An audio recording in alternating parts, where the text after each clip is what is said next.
All right. Welcome to the Side Action, episode 8 of season 5. My name is Jim Weglars, aka Wegs. You can follow me at Wegspool on Twitter and on Instagram. And I'm Steve Roberts, aka Action. You can follow me on Twitter at 31S Roberts. Follow the podcast at Side Action Pod on Twitter and Side Action Podcast on Instagram. So, Action, you can hear not only did the voice go, got sick this week, so, whatever. I don't think it was COVID, everybody. Maybe it was, but as you know, I'm immune to COVID apparently, at least when Action gets it. And yeah, so I've just been sick for the last few days, as I was mentioning to Action before the podcast. Been catching up on rewatching Game of Thrones and catching up on my fantasy shows, uh, including of the Rings of Power and the House of Dragon and all that kind of stuff. So hopefully you're doing okay, Action. Yeah, doing great. I think I mentioned last week my brother-in-law Marcus is in town visiting us. Yep. So we've been doing all the fall Michigan activities. We hit the cider mill on Sunday, got some hot cider and donuts, and he's been using my office this week to work, and so he raised the chair, and I kind of like it. I got a little perspective here tonight. Better for your posture, probably, right? I think so. Keep it square. I know everybody wants to know the shocker update. We did win again, despite having the backup QB. Tommy, my cousin, came through in the clutch. In fact, we intercepted their first 3 passes of the game. It was kind of crazy. 3 interceptions. One was a pick 6. We scored, I think, 4 touchdowns in the first half. Luckily, I think we didn't score in the second half. We ended up winning, 25-6 or something. But it was it's kind of a weird start to the game. They were supposed to be a good team, and we just kind of roasted them. But it sounds like Kenny Pickett was out there playing for your opponent. 3 passes, exactly. 3 interceptions. And that is his name, Pickett, right? So Pickett. Yeah. You should know, and you know that this tradition started with your cousin. We're having the Shockers team dinners tomorrow night. Oh, good. At the Stanfords this time. I made it a joint party with the Free Swingers, the softball team. And so we're going to have a good group of 15 over there at the Stanfords. And since the weather's supposed to be nicer, maybe we'll actually be outside for 5 minutes. Nice. Is there still an ongoing debate after every touchdown whether you should go for 1 or 2 points? I know that was big back in the day. No ongoing. We go for 1 every time because there's no debate. Just get the number 1. You guys need to embrace analytics out there. Yeah, the analytics. The analytics are garbage when you can't actually get the number 2. The thing is, too, I think in flag football, as this has been hotly debated amongst, your cousin and you are on one side and me on the other, it's from like the 1 yard line. I mean, it's like maybe the 2 yard line. I mean, it's almost automatic to get the 1. The 2 is not impossible, but it's more like 10 yards or I don't know, whatever the cone is, 8 or 10 yards.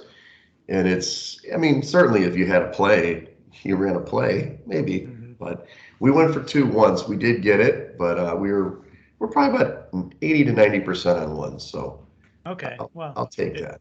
You're converting at that rate. It changes the math a little bit. Yeah, and we do have the backup again in this week again. Our guy Clay's going to miss, but we've already sewn up the 1 seed. Playoffs start in a couple weeks. We'll be okay. Just so you know, I know you guys want to hear the Shockers update. So.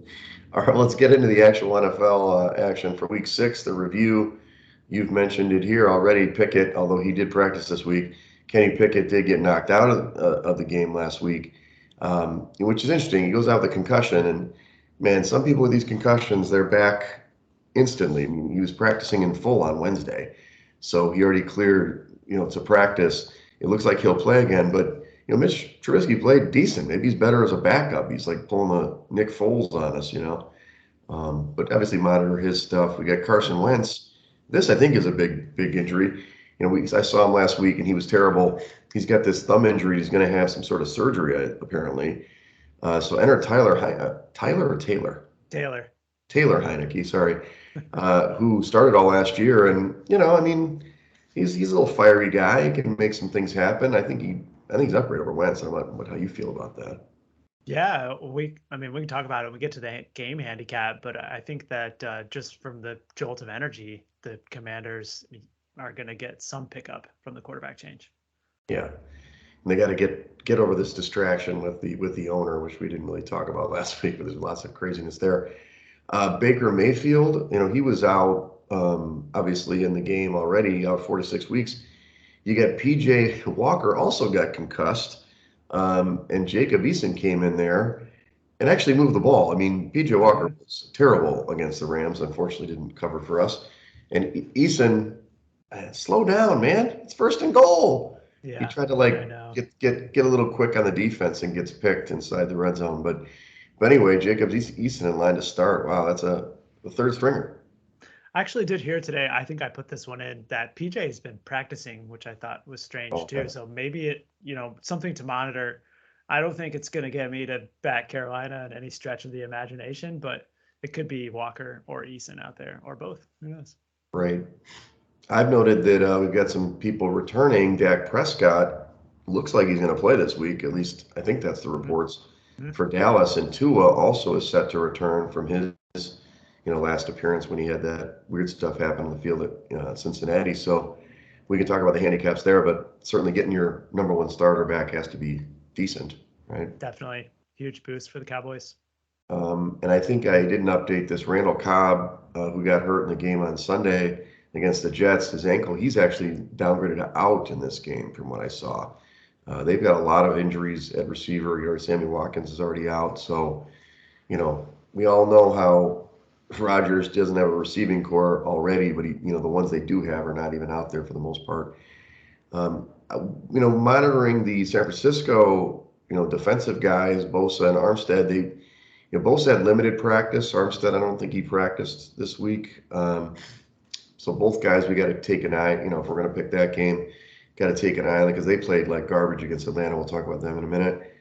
And then Joe Noteboom from the Rams, the offensive tackle, he's out for the year, torn Achilles. So they really have had some issues on that offensive line. Yeah. Poor offensive line just gets poorer with the loss of Noteboom. They can't protect Stafford at all, and it's a huge problem for them offensively. Exactly. So let's review last week's games, the ones we picked, and then some highlight games. Well, let's start with the Jets. The Jets, baby, come on! I mean, you were a year early, but the Jets are, they're +7 in this game, and they won. I mean, I watched the game because the Bears weren't playing, so I got to see most of the football games this week.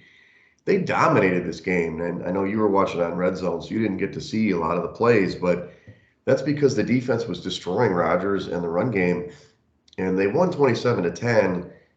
I guess that's sort of indicative of the score. The offense didn't play very well for the Jets. We'll talk about that in a minute. But that defense played so well, was opportunistic. I mean, they blocked a kick early, they blocked a punt, a return for a touchdown. They sacked Rodgers repeatedly. And then the Jets did make some plays in the fourth quarter, which they've been pretty good in the fourth quarter to get this win. Did you know the Jets are 4-2? Yeah. It looks like that season win total 5.5, I bet, is going to be sewn up here pretty soon. Yeah. Because their defense is awesome. And offensively, the running back, Breece Hall, has been elusive. And I think between Gardner and Breece Hall, I heard this week, both of them are favorites to win Rookie of the Year on each side of the ball. Yeah, Sauce Gardner's a really good player. I didn't really know about him. You hear the name, obviously the Sauce, and it must be good if he gets a name like that. But I know Hall because I have him on my fantasy team. But watching him play, he's definitely, an incredible player. So I really like the talent on the team. And Salah, during the game, they were talking about how, he just lets the guys play. It's a very simple scheme and lets them run to the ball, especially on defense. So it works against certain teams. We'll see if it can work again this week. So that was a good one for us. Yeah. On the bad ones, the Jets 1 for 11 on third down and still winning the game 27-10 is pretty remarkable. It shows you how good they played on defense. Yeah, it was a rough game to watch, and especially because we had the +7. I'm like, as good as they're playing, all they need to do is give up a touchdown, and they're gonna push or lose. But yeah, but in the fourth quarter, this team has played well in the fourth quarter. I don't know what it is. Maybe the play calling gets a little more aggressive. They did run kind of a trick play, a bootleg kind of play that got a deep ball to Corey Davis that kind of opened the game up a little bit. And then you mentioned Breece Hall's runs too were great. So anyway, we mentioned the 49ers, and I guess I should have come off this handicap. They lost outright. So my survivor bid is over. Action. I know you're aware. But, I still was like, come on, the 49ers. All the money was going in towards the Falcons, man. should have bailed. This line, I think, got all the way down to 4.5, maybe, or maybe lower, 4, well, close to Like 3.5. close 3.5, yeah. From 5.5. And, it was turnovers. It wasn't that Atlanta played great, but Jimmy G in certain spots just plays like garbage. And, they didn't score in the second half and lost outright 28-14. Yeah, it was a tough game for our pick. And, the box score isn't really indicative of how the game went. The Niners had 346 yards, outgained the Falcons, yards per play, all across the board. It's Jimmy's poor play and the turnovers that really hurt us, especially early on in the first half. They just couldn't get anything going. Right. One we almost picked and didn't. Hopefully you guys took advantage of the Pats plus 2.5 on the road at Cleveland. You were right on this one, Action. The defense just destroyed, Nick Chubb and the gang. And obviously, I'm assuming Brissett didn't have a good game either. But your guy, Zappy Hour, I mean, is there a controversy in New England? I mean, 309 yards, 2 touchdowns. He's played great. I mean, they're 2-1, with him in there, obviously, and they almost won that one at Green Bay. They won outright 38-15, and this game wasn't even close. Yeah, total butt whipping. Zappy was great, and defensively they really bottled up the Browns' rushing attack, which I didn't really expect, I'll be honest. But Right. Defensively, they also held Brissett in check too, which was the handicap. And Zappy's been great. I don't know that there's a quarterback controversy. I think I read that Mac Jones is inching closer to return, although Right. I'm not sure they're going to need him this week against your Bears. Yeah, I know. On Monday night. Woohoo. All right, so the Cardinals, wow. What can be said about this Cardinals team? They're supposed to be great on the road. We stuck to that handicap. They were 2.5-point favorites on the road against a defense that can't stop anybody. First of all, Arizona was up and down the field. They went for fourth down multiple times in the, maybe not the red zone, but inside the 25, inside the 30. They scored 3 points against the Seattle team on offense. They scored a defensive touchdown. They lost the game outright 19-9. So the defense played okay. But what the hell happened? I mean, Arizona, Cliff Kingsbury just annoys the shit out of me. The fact that they scored 9 points against the Seattle defense is probably the most perplexing outcome of the entire season so far. I mean, Seattle's defense is one of the bottom of the league, and Actually, it was 3 offensive points. They scored a defensive score in this game. Good point. Yeah, make it 3 points. That even worse. I don't know what to say about it. Yeah, inexplicable. I mean, I understand the metrics for going for fourth down and stuff, but you got to be able to read a game. The game's a tight game. Kick a field goal. Keep it close. Just maybe you pop off a score. We'll talk about it later. They do get Hopkins back, so maybe a little bit better. And then the Panthers, we kind of talked about it. It was, the Panthers were a 10-point dog on the road. We liked that. We didn't think the Rams should be favored by more than, by 10. And I think we were kind of right. Yeah. But we kind of get a dead cat splat, as I call it, instead of a bounce here. It was the offense, man. I mean, PJ was terrible. They put in Easton, and they get 60 yards on his first drive. I know it's prevent defense, but there was nothing. They could do nothing. They even got a defensive score in this game to get to 10 points as they lost 24-10. Otherwise, they only put up 3 points as well. Mm-hmm. Yeah, terrible offensive performance. And I did hear today on another podcast that PJ Walker threw 11 passes and his average depth of target was 0.1 yards beyond the line of scrimmage. They just weren't throwing the ball down the field. They were throwing it behind or at, parallel to the line of scrimmage all day. And that obviously didn't get it done. Yeah. And then you probably saw as well, not that it's a huge handicap, but Robbie Anderson got sent to the locker room and then apparently didn't get on the plane, and then he immediately got traded to Arizona, of all places. One we did hit was the Bills. The Bills were 3-point favorite, closed on was that in the contest too? It was 2.5, I think. 2.5 in the contest, yeah. So we like the Bills, but it was a really entertaining game between them and the Chiefs. It was a fun one to watch. It wasn't a laser light show like some people anticipated. It was an under game. The final score, they won 24-20, and it really boiled down to a fourth quarter drive like they did in Kansas City in the playoff game. The difference was they gave the ball back with 1:04, and they actually, I don't know what happened. Mahomes threw a pick. I mean, I don't know if he was looking at the right guy, but the Bills actually made a play, which they didn't last year in the playoff game. So it was nice to get that redemption. Yeah, I think the Bills defense was ultimately the unit that won out in this game. Right. They did a remarkable job of keeping a spy on Mahomes, especially in those crucial late game situations, which ultimately forced him into throws that he normally would on plays that he would normally run on, Right. and that sealed the game. Yeah, and I think in the game, and I don't think it was the final drive, but it was one of the drives when they drove, 96 yards or something down the field on the Chiefs, and Allen was just sublime. I mean, he was playing such good football. That was the one that I was like, they're going to win this game. I don't care what the score is. They don't fear this crowd. They don't, the defense and so on. So the last game I just wanted to highlight was the Eagles. It wasn't really a great football game in terms of it wasn't like down to the wire, but the Eagles now, they were 7-point favorites at home on Sunday Night Football. They came out up 20-3 at halftime, and this is, if you've heard this already, action, but our listeners should listen. The Eagles are the best scoring team in the second quarter in the entire league, and this is like their quarter, right? They're not that great in the second half, unfortunately, but that's when they dominate their teams. So maybe that's a halftime spread angle you could pitch to somebody. In the second half, the Cowboys did try to come back, and they did score 17 unanswered, but eventually lost 26-17. But Philly, I mean, I'll be honest with you, it was a little late to the party. I probably should have done it early. I've been a little tight on cash, but I put in Bills and Eagles to win the Super Bowl futures. Nice. Now. I just figuring one of those teams is going to make it, if not both, so I can hedge later. But the Eagles look like it unless they get some injuries. Yeah. What kind of price did you take on the Eagles? It was like plus 550 or something like that, plus 600. It was only like 250 for the Bills now. It's pretty low. Yeah.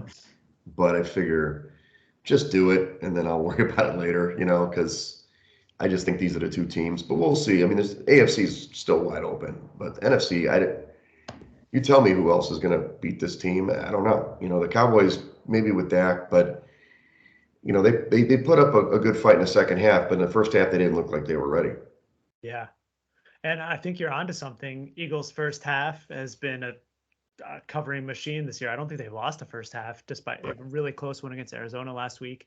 And then under second half, every week I've been doing the same. I've been looking at Eagles under second half because they get out to these huge leads, and then they really slow the game down in the second half and force the football up the middle with Hurts on those sneaks and the rushing attack as well. So I think those are both good angles on Eagles games. Right. Both those teams are on bye this week, so can't follow them. So just a trend update. We're starting to get the splits. Underdog and favorite. I graded them as 7-7, so it's even. But the unders are still killing it. 9-5, and you've got 57-37 on the season. That is insane. 61%. Yeah. Just poor quarterback play. I heard on a Yeah. podcast that Tom Brady said it himself, and he's included in that because across the league, I think the quarterbacks are just down. Aaron Rodgers is taking a dip. Matt Ryan, name it. There's really just two elite quarterbacks left in this league, I believe, between Mahomes and Allen. Yeah, and we didn't even mention that game. Tampa didn't even beat Pittsburgh in Pittsburgh, and took them to the late in the fourth quarter, score a touchdown. But still, the spread. If you pick the side, you'd be fine. It was 0-16, 0-14, not 16, 0-14 this week for the spread, which is crazy. I mean, again, about 13%, 13.5% on this year. So to review the bye teams, you got Bills, Eagles, Rams, and Vikings. So some marquee players, especially for fantasy out there, and also obviously some of the exciting teams to watch. Let's go over this week's matchups here. Action tonight. We won't talk about this in detail, but a couple of teams that are in weird spots. I mean, New Orleans is going to Arizona. They're 2.5 in the contest, 44-point total, down from 45.5. So. Arizona never wins at home, but I also heard Andy Dalton he's lost 11 straight in primetime. So what gives? I don't know where to go on this side. I think you've seen a little bit of sharp move towards New Orleans, down from 3 to 2.5 at some points this week, and I think it's still 2.5 pretty much across the board.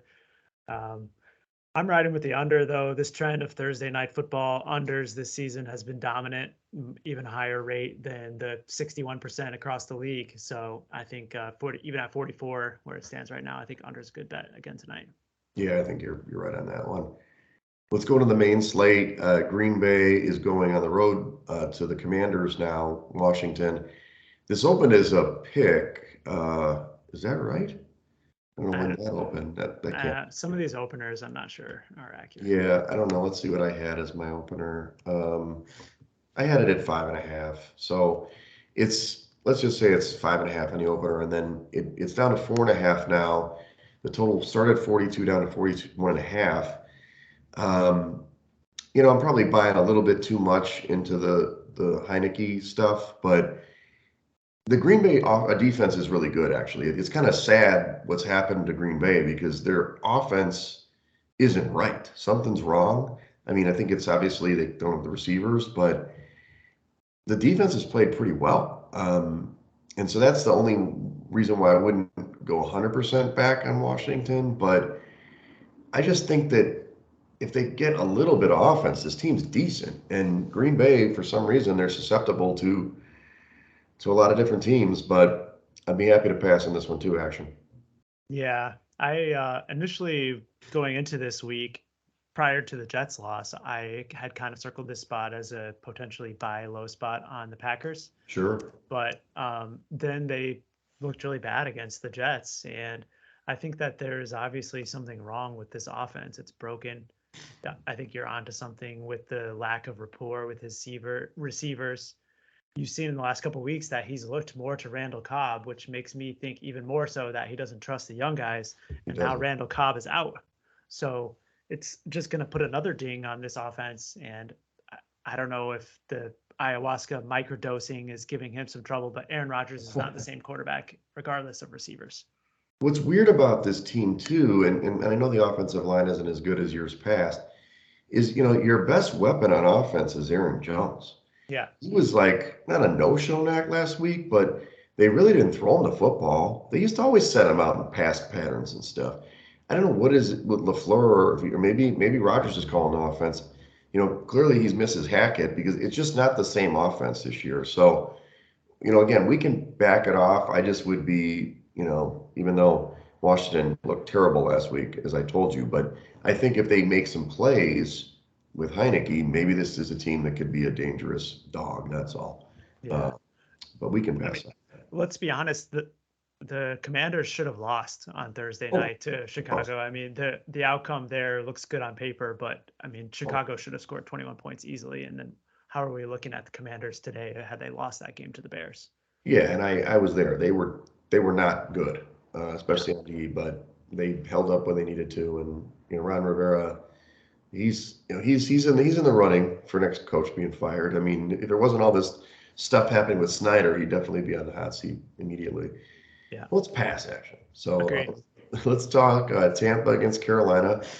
Tampa opens a 10-point favorite on the road, 41-point total. Now it's 11 in the contest for Tampa, down to 40.5.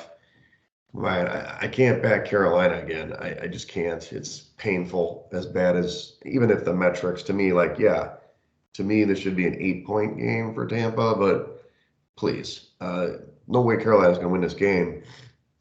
I don't care who starts for them, Eason or not. But the Bucs aren't playing good football. Whether it's Tom Brady not committed or we didn't talk about it that much, but did we talk about this already about going to Robert Kraft's? Yeah, no. I mean, so apparently wedding. Robert Kraft got married, but it was a surprise wedding. I don't know if you heard this. They didn't surprise to who? Yeah, exactly right. The woman's like, "What? Okay, you're rich." But apparently they invited all these people to an event or party. Tom Brady didn't do the walkthrough again for the Pittsburgh game. Flew to New York, and it turned out to be Robert Kraft's wedding. Hey, we're having a wedding. Okay. But we all know what's going on in his personal life. He's having a tough time, Brady, but it's just not the same. They're not as tight in terms of the offense for sure. The defense is playing okay, but I can't get on board with either of these teams. I guess I'll say that. Yeah. I'm just not seeing how the Carolina offense is going to score more than 10 points in this game. So I think that if there's any way to look, we could consider Tampa Bay. I know that they haven't been putting up too many points of their own lately, but you got to figure that they're going to have a little bit of success passing against Carolina this week. I mean, Carolina has a really stout line and run defense, but I think that Brady and the receivers could have a little bit of success offensively passing the ball. So I would consider Tampa, but maybe we could find 5 better picks. Seems like. Yeah, let me text Giselle. She was texting me last night. Let's see how they are together. Are they talking? Is it through the attorneys? Maybe we could kind of send a positive message his way and do that. You got to figure that Brady's reading all these reports about attending Kraft's wedding, though, and he's ready to kick some ass this weekend. Don't you think? I mean, if there's any spot that is Brady's smash, it's this one. Well, okay. In the past, I would agree with you. But let's think about this year. Think about it this year. They were bad against the Chiefs for the most part. I mean, they had a good offense that day. They just didn't play well. The smash spot would have been against Atlanta. Mm-hmm. They only scored 21 points against Atlanta. Yeah, true. And they let the team come back to get within the number, almost win the game. Like, there's something missing here. And I'm not saying that you're wrong. I think he's going to play better, but I don't think Tom is focused on football right now. I'm sorry to say that. I don't know him personally, but TB12, Brady doesn't seem as focused. So you could be right. Maybe we can throw that in if it's like our 5th pick. Okay. Right on. Let's go Cleveland against the Browns. The Browns. Cleveland against the Browns. Cleveland against the former Browns in the Ravens. The Ravens are 6.5-point favorites at home. 47-point total in the opener. It's 6.5 in the contest, 45.5. So the total dropped. This is tough, dude. Look, the Browns are a weird team to me. I wrote them off at the beginning of the year with Brissett, and then they played pretty good and blew a couple games, but they should have been undefeated or whatever. They've looked really bad the last couple weeks. But the Ravens can't hold a friggin' lead, bro. They blew another lead last week. I mean, like, they lost to the Giants. When you talk about that, they blew a 10-point lead again. So 6.5, forget about it. I cannot possibly back the Ravens, but the Browns aren't that good. This line is exactly perfect in my metrics, but I don't know if I trust either of these teams, I guess is what I'm saying. Yeah. I was kind of hoping to squeeze out a 7 in this game and side with the divisional dog here. But right. I still think there's some value at 6.5, though. Sure. To be quite honest, we've seen on 3 occasions this season that the Ravens have blown double-digit leads, and although they look good in a couple of those first halves, allowing the teams back in the second half is certainly a concern. And I don't really understand the move down on the total in this game because both of these defenses are pretty porous in terms of their run and adjusted line yards on defensive line. And so I think that the Chubb and the Browns offensive line are going to be able to run on them a little bit. Same goes on the other side for the Ravens. And if this gets down to a total of 45, I could be interested at that key number. But do you think that you could back the Browns? I can. They've screwed us before, but yes. Maybe in a dog setting, they're better. I mean, They have not done well as a favorite this year.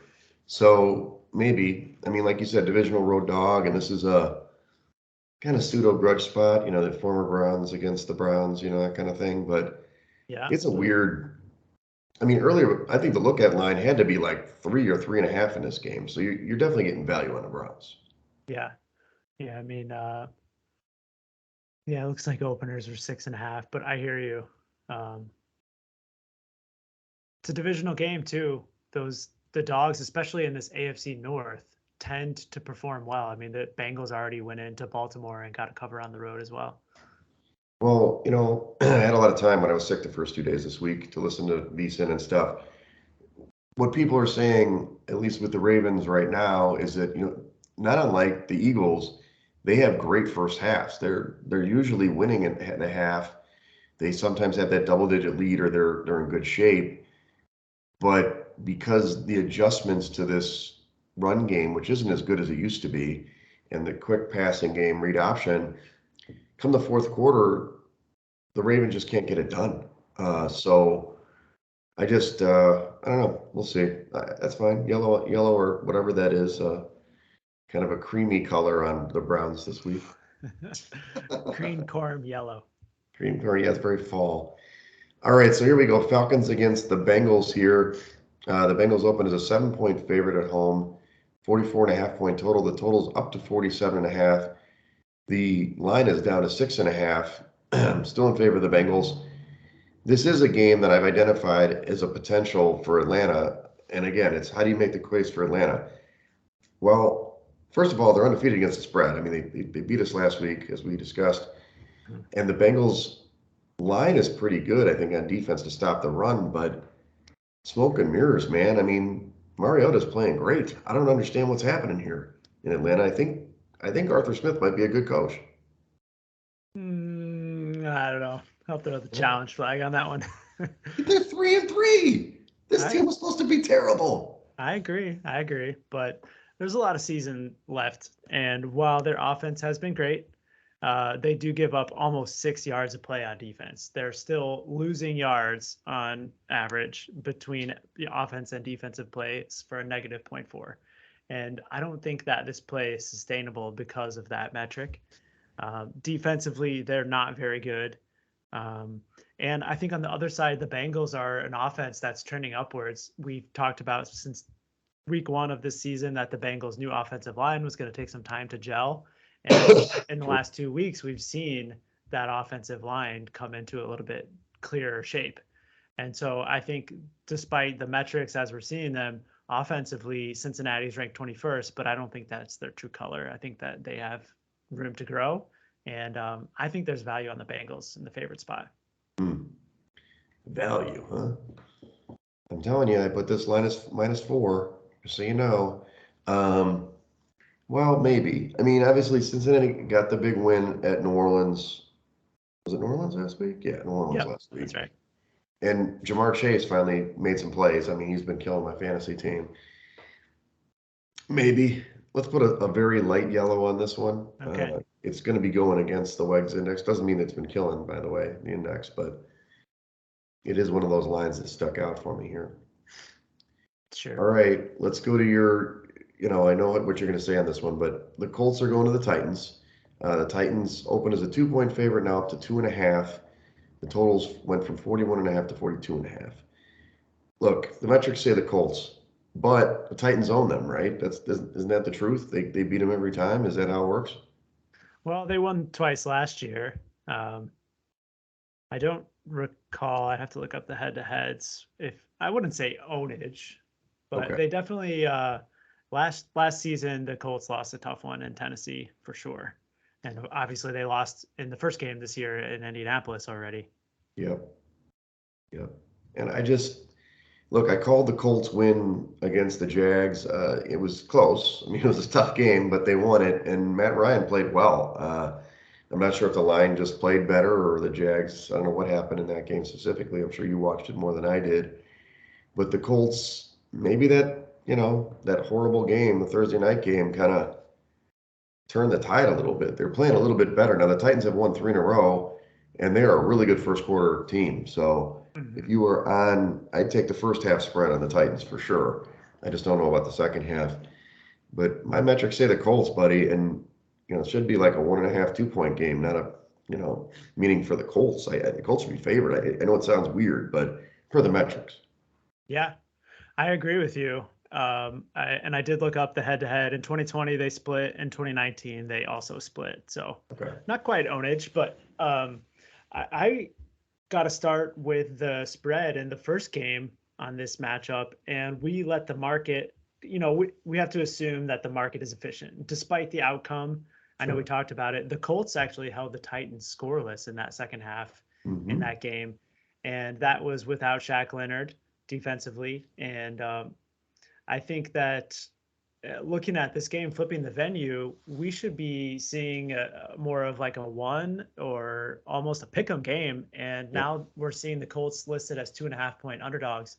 And I think that there's quite a bit of value on the Colts. When you add into the fact that Shaq Leonard's practicing this week, Jonathan Taylor's practicing this week, it looks like Nyheim Hines is going to be back as well. Right. I think that there's all the value on the underdog Colts here. And they finally got off the schneid last week and actually put some points on the board too, which I think is a huge boost to their focus. Yeah. Wow. Is this going to be a green? We're all in on the Colts. I like the Colts too. I think it's going to be a popular pick, however, but yeah. I'm okay with that at this point in the contest. Right. We got to get picks. All right, here we go. The darlings of the NFL, the Giants, go to the Jags. The Jags open as a 3-point favorite. The contest has them at 3. The total's 41.5 to 42.5, very similar to the last game. I'm a little confused by the line here. The Jags opened the season great. They're metrically pretty good. They are technically better than the Giants, like in terms of the numbers, but I don't know. The Giants have been playing really well. I can't deny it. Is it all smoke and mirrors? They do make a lot of comebacks. Danny Dimes is like captain fourth quarter comeback this year. But I don't know, man. 3 points is too much for me in this game. It doesn't mean we have to make it as a pick. I just think that there's some value there on the Giants, but I backed it off. Originally, I had it in the outline that I'd want to pick them, and now I backed off. So, what do you think? It's a tough game. The Giants are one of the hottest teams in the league right now, outside of Philadelphia, and it's really difficult for me to predict that it's going to continue just based on some of their metrics. They're another team. Talk about yards per play.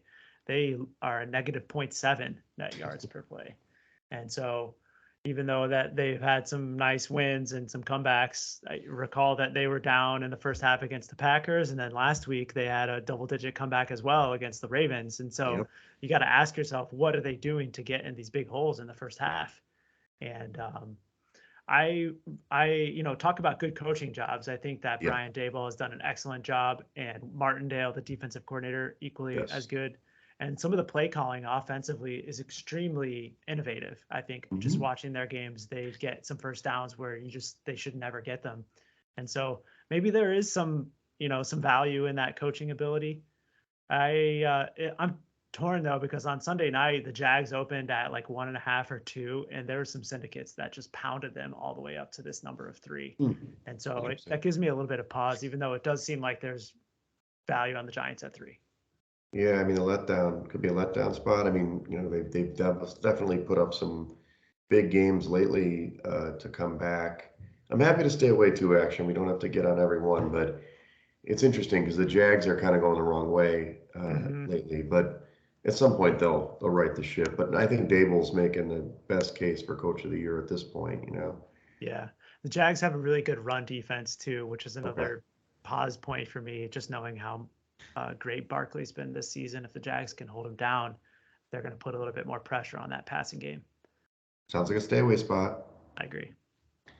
All right, so let's take the last one in the 1 o'clock window. The Lions. Your Lions are coming, fresh as a daisy off the bye.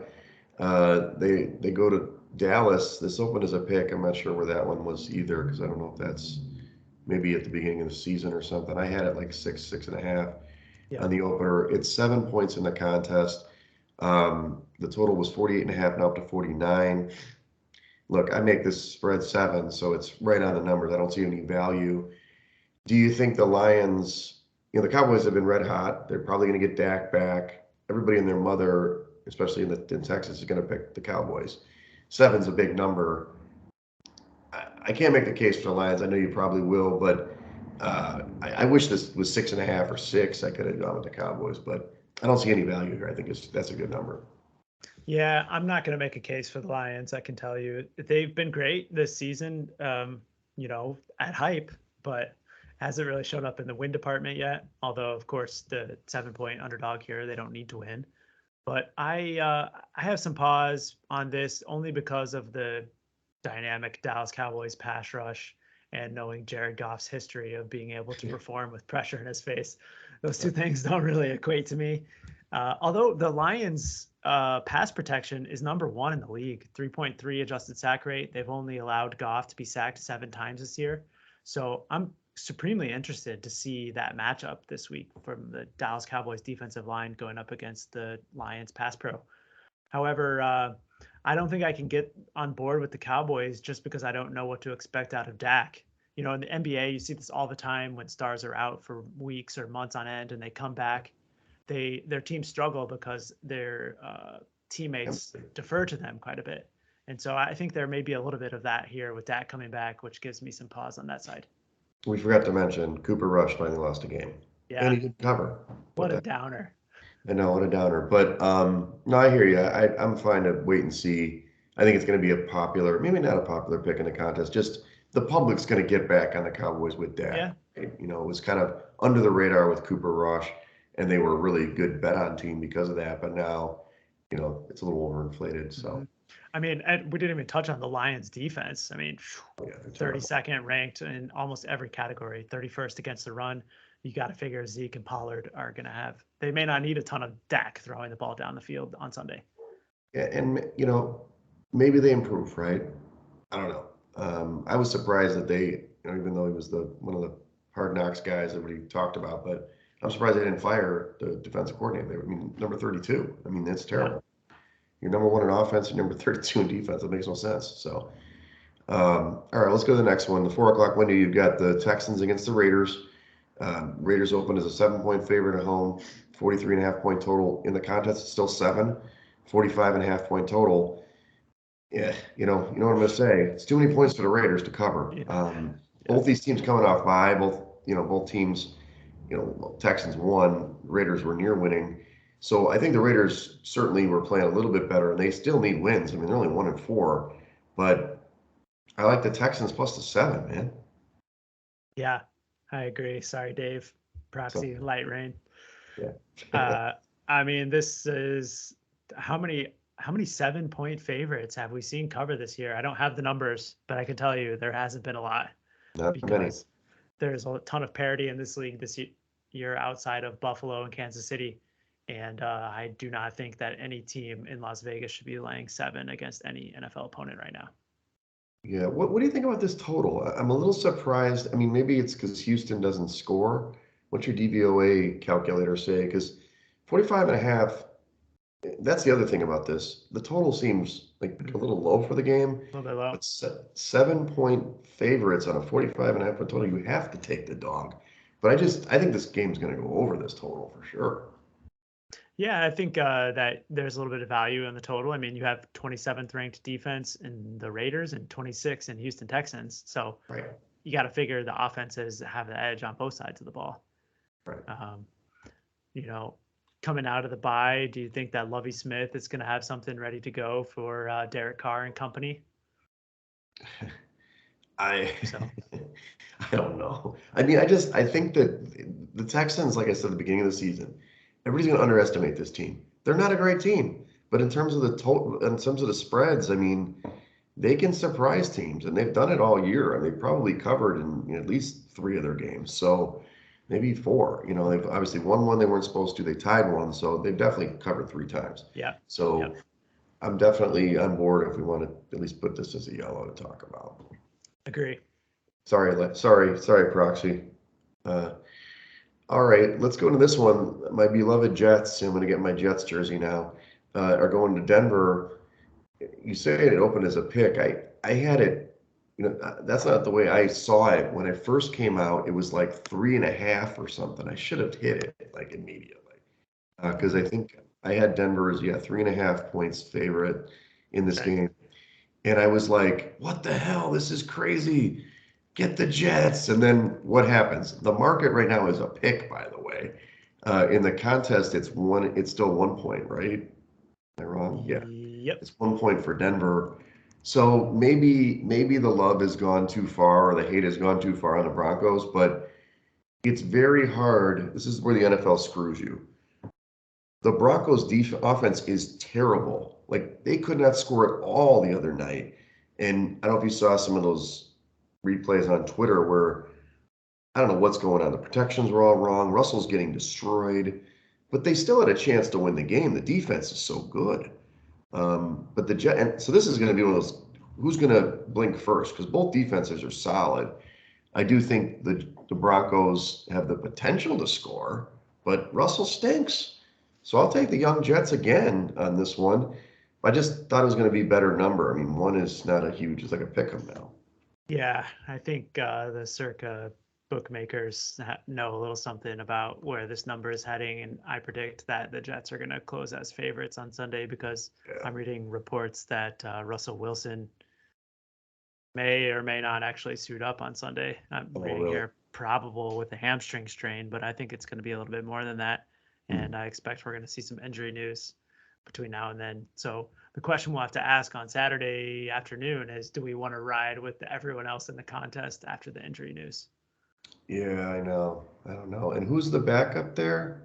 Rippin? That's a good question. I think it is Rippin. Yeah. Okay. So you would go with the Broncos, not the Jets. You're highlighting the Broncos. No. Oops, my bad. No, I'm in full agreement with you on the Jets. I like them even at the number of 1. I like them a lot more at 3, like you did. Yeah. But I think that there's still value on them, especially with such a low total and dropping to 38 points down from 41 on open. I think that this is going to be a really tightly contested game. Yeah, it's going to be a 10-7 or, hopefully they score that many points. I mean, Denver, I got to go back. Have they scored over 20 this year? They didn't in the opening night. It feels like this team hasn't scored over 20 points this year. I mean, it's unbelievable. And the Jets, as bad as that offense looked against Green Bay last week, they've got something in that fourth quarter. Wilson obviously opens it up. Breece Hall maybe wears them down, but I don't know if you also read this week too. So Melvin Gordon didn't play at all last week against the Chargers. He got 1 or 2 carries early on, I think, and then they benched him. Yeah, right. Yeah. It was mid first quarter. He hit the bench. So now he's like, they had a chat, him and Hackett. So now he's going to start this week. Oh, that's a downward signal for me. So I don't know. It's just Hackett's a bad coach too. Let's factor that in. Yeah. They average 15 points per game, which is good for dead last. Yeah, exactly. Now let's go to the next one. Seahawks at the Chargers.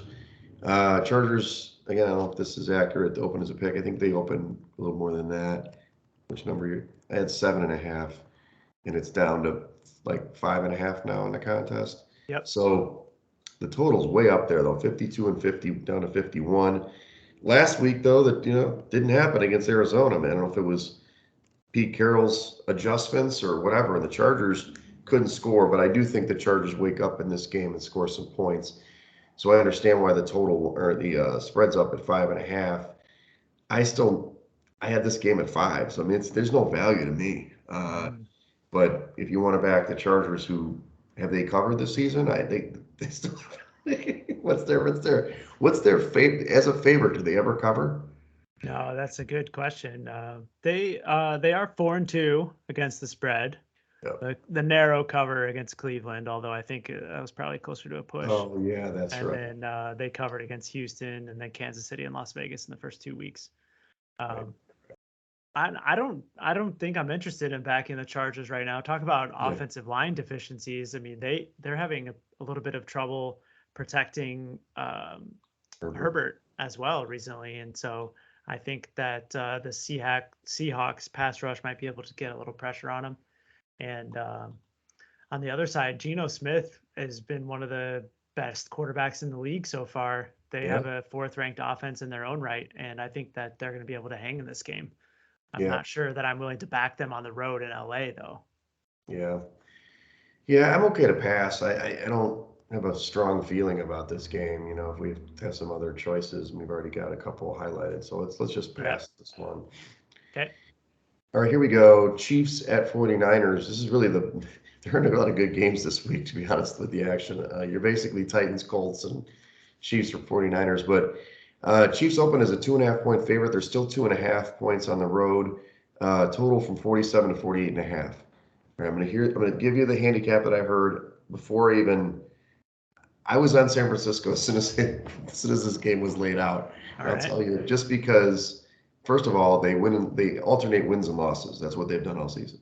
That's one. But it's very rare for a team, even though the Chiefs were basically a home dog and lose and then go on the road and be a road favorite. It's like one of those betting isms that you always bet against that team.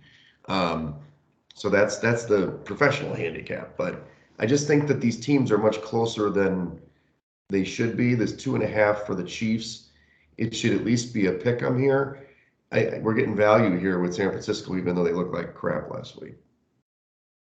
Okay, I would agree on those handicapping points, but my concern is just the injuries on defense. They're Yeah. just mounting, and they lost two more secondary members last week in the game, and I'm not really sure who's going to be suiting up this week on that side of the ball, and it scares me going up against the Chiefs' offense as potent as it is. Right. So, I mean, I would be willing to look at it, but want to do a little more deep dive into the injury report on Saturday before we pull the trigger.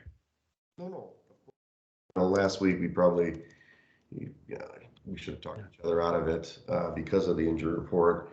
So I agree with you for sure. And the Chiefs, by the way, the Chiefs have a tough schedule. I mean, look at the schedule. It Yeah. just never really has let up yet. We'll see if it does at some point. But every week, I mean, the Raiders game was their kind of soft spot, and they almost got beat.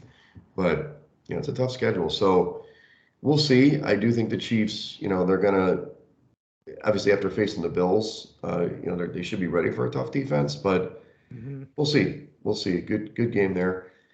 Let's go to the Sunday night game. The Steelers against the Dolphins. The Finns, again, something's up with these openers. I think they did open as a favorite, maybe like a 4 or 5 point favorite. They're up to a 7 point favorite in this one, maybe with the 2 news. The total at 45. I don't love the Steelers defense, but it's a little too many points for me to back the Dolphins. They had that early season kind of magic when they were coming back all the time, and maybe that's what people are thinking with Tua coming back. But I got this at 5.5, and it's just too many points for me for Miami. So Steelers are passed, but I get it. If we want to back the Steelers, they got lucky last week. Yeah, I think I think I had an opener 6.5 on this one. Okay. So seen a couple of sharp books already that are up to 7.5. So Pinnacle 7.5, and the rest are at 7. It looks like. So Interesting. there's something in the market is telling us. I don't know if it's just Tua related or perhaps a downgrade going from Pickett to Trubisky. Although Sure. I view those two quarterbacks as pretty even in my mind. So And Pickett practiced in full yesterday. I mean, you don't even yeah, play anybody. I don't even know okay, what's happening. okay. Yeah.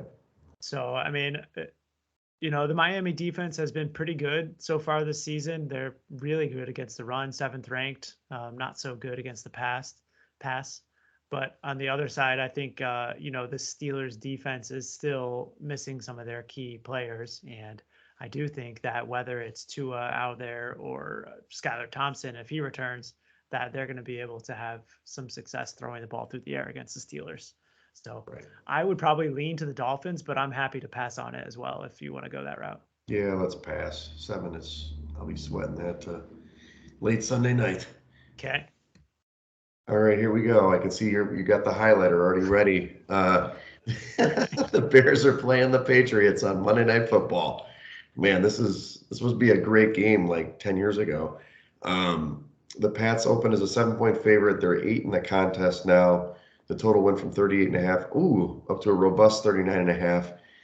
Action's already highlighted the Patriots. I can't disagree. I mean, I've actually got that as a 9 point favorite for the Pats here. So there's a little bit of value here, but it's mainly obviously I saw my Bears in action. Maybe they can pull some stuff out of their butt, but the Patriots are playing really good football right now. Zappy or Jones doesn't matter. The run game's there, and they're going to figure out how to stop this juggernaut Bears offense. So I see that you're okay with the 8 point advantage. Yeah. I think this is a smash spot. This Yeah. is like probably the most glorious teaser leg that I Oh, can remember in the last several seasons. I've punched in probably 6 or 8 teasers right now, and a majority of them include the Patriots.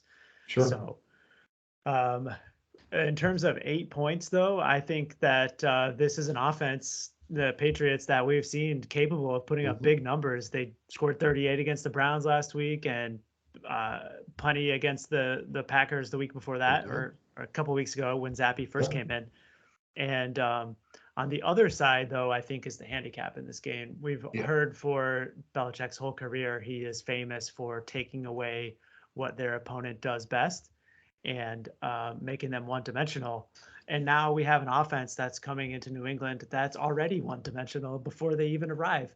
Yes. Justin Fields can't throw the ball. And so I think that they are in a really bad spot in terms of being able to move on the Patriots this week. Yeah, back-to-back primetime spots for the Bears. Thank you. Thank you, NFL. We're replacing the Denver Broncos with the Bears now.